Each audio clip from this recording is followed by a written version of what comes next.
Selamat pagi Bapak Ibu Saudara yang ada di rumah. Selamat kita bertemu dalam acara sarapan rohani, makanan yang dibutuhkan untuk kerohanian kita. Pagi hari ini saya akan membawakan renungan tentang kasih yang membangkitkan. Kita akan baca satu kisah di dalam Kisah Para Rasul pasal 3 ayat 1 sampai 7. Demikian, pada suatu hari menjelang waktu sembahyang, yaitu pukul 3 petang, naiklah Petrus dan Yohanes ke bait Allah. Di situ ada seorang laki-laki yang lumpuh sejak lahirnya, sehingga ia harus diusung. Tiap-tiap hari orang itu diletakkan dekat pintu gerbang bait Allah yang bernama Gerbang Indah, untuk meminta sedekah kepada orang yang masuk ke dalam bait Allah. Ketika orang itu melihat bahwa Petrus dan Yohanes hendak masuk ke bait Allah, ia meminta sedekah. Mereka menatap dia dan Petrus berkata, "Lihatlah kepada kami." Lalu orang itu menatap mereka dengan harapan akan mendapat sesuatu dari mereka. Tetapi Petrus berkata, "Emas dan perak tidak ada padaku, tetapi apa yang kupunyai kuberikan kepadamu. Demi nama Yesus Kristus, orang Nazaret itu, berjalanlah." Lalu ia memegang tangan kanan orang itu dan membantu dia berdiri. Seketika itu juga kuatlah kaki dan mata kaki orang itu. Dari pembacaan ini saya akan membagi dalam dua sisi. Seperti kita tahu mata uang ya punya dua sisi. Sisi pertama yaitu dari Petrus dan Yohanes, yang dapat dikatakan adalah pembuat mukjizat. Sumber mukjizat tentu datang dari Tuhan Yesus, tetapi Tuhan pakai Petrus dan Yohanes untuk membuat mukjizat.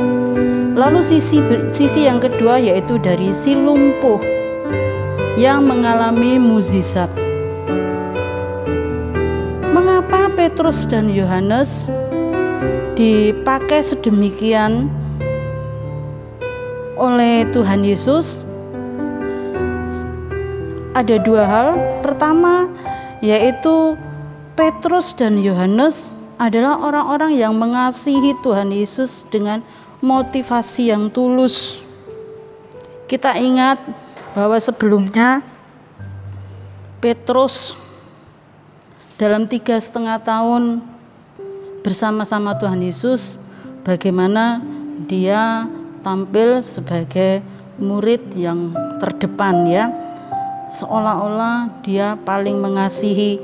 Tetapi kadang kala Bapak Ibu ya, kita mengetahui kasih Petrus itu mendapat tantangan dari kondisi dan keadaan, sampai di suatu saat dalam pelayanan Tuhan Yesus yang terakhir, Petrus menyangkal Tuhan Yesus 3 kali ya.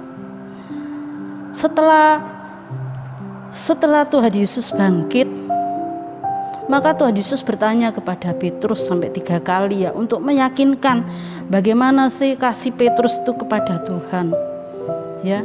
Dan Tuhan tahu saat itu ya bahwa Petrus sudah mengalami keubahan, pembaharuan dalam kasihnya kepada Tuhan Yesus.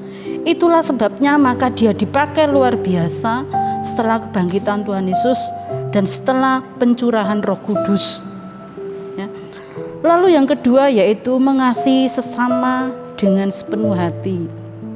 Tuhan Yesus memberi satu tantangan kepada Petrus ya, sebelumnya naik ke surga. "Apakah engkau mengasihi aku?" Petrus menjawab, "Ya Tuhan, saya mengasihi engkau. Gembalakanlah domba-dombaku." Maka selain Petrus mengasihi Tuhan, Petrus mempunyai tanggung jawab juga, yaitu untuk mengasihi sesama dengan sepenuh hati. Prakteknya apa Bapak Ibu ya, kita lihat dalam ayat-ayat yang kita baca ya.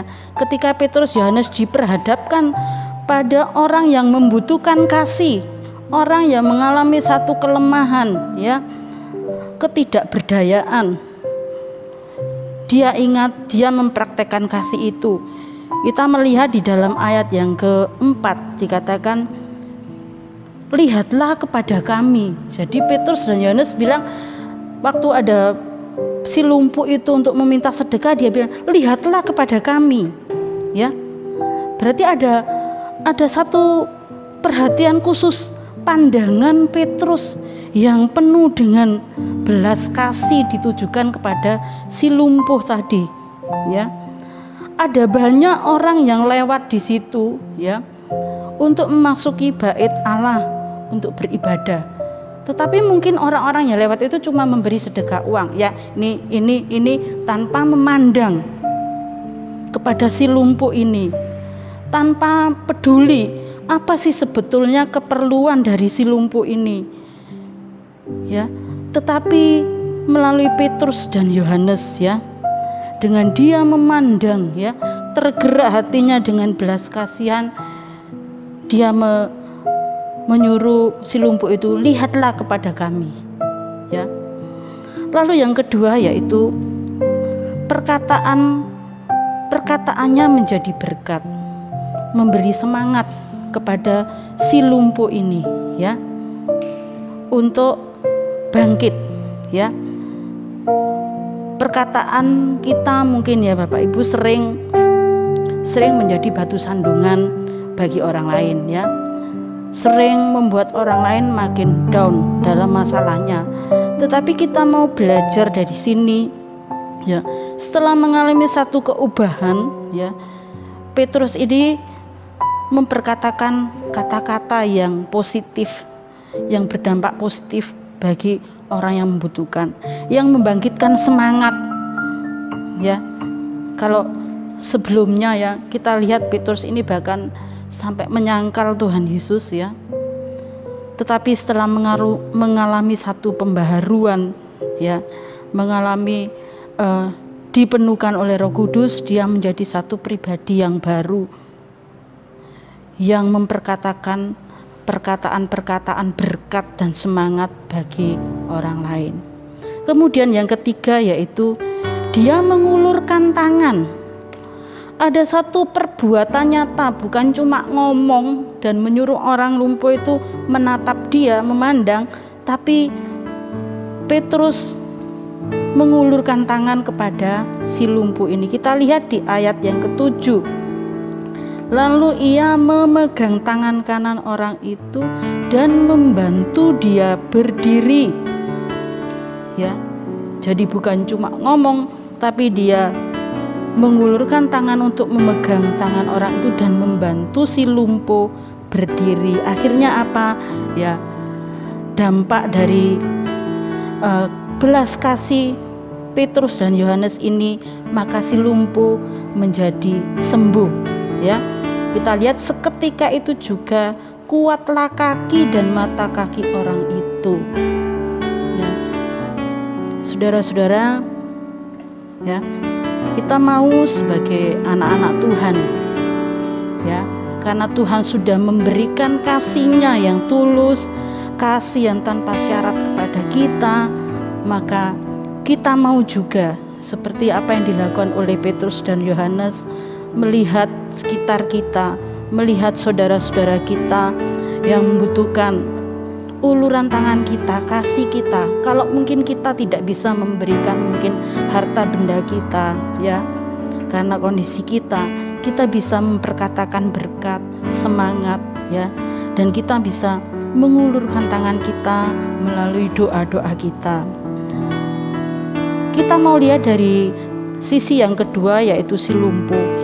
Si lumpuh ini mengalami mukjizat. Mengapa si lumpuh mengalami mukjizat? Karena dia mendengar, ya, dia mendengar dan percaya nama Yesus. Waktu Petrus menyuruh lihatlah kepada kami, dia memandang, mendengar, berarti dia sudah mendengar, dia melihat Petrus dan percaya karena Petrus memberikan, emas dan perak tidak ada padaku.